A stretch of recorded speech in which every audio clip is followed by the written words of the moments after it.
Anemia, apo siç njihet edhe si pagjaksia, është një sëmundje e cila karakterizohet nga numri i zvogluar i qelizave të kuqe të gjakut. Sasia jo e duhur e këtyre qelizave përfshin të gjitha grupmoshat, por më të prekurit janë fëmijët deri në moshën 5 vjeçare.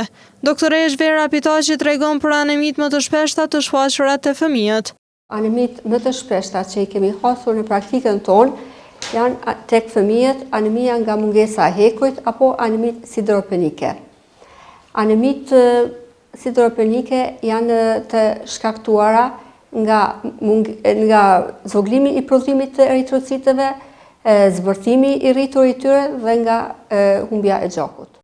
Pitaqi na njofton edhe me disa nga simptomat kryesore të fëmijëve të cilët përballen me aneminë.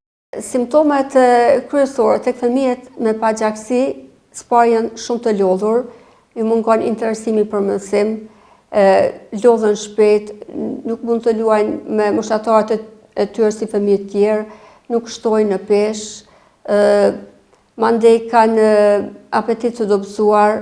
Për trajtimin e anemisë nga mungesa e hekurit të fëmijët, Pitaqi jep disa këshilla. Hekuri është një element që oksidohet lehtë dhe nuk mund të mirret në atë formë elementare siç është.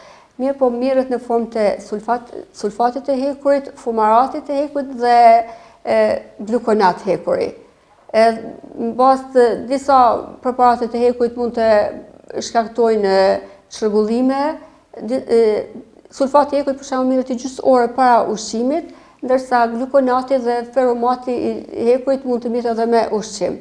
Sipas Organizatës Botërore të Shëndetësisë, anemia është klasifikuar si një problem i rëndë mbar botëror i shëndetit publik, me një përfshirje prej 40% të fëmijëve nën moshën 5 vjeçare.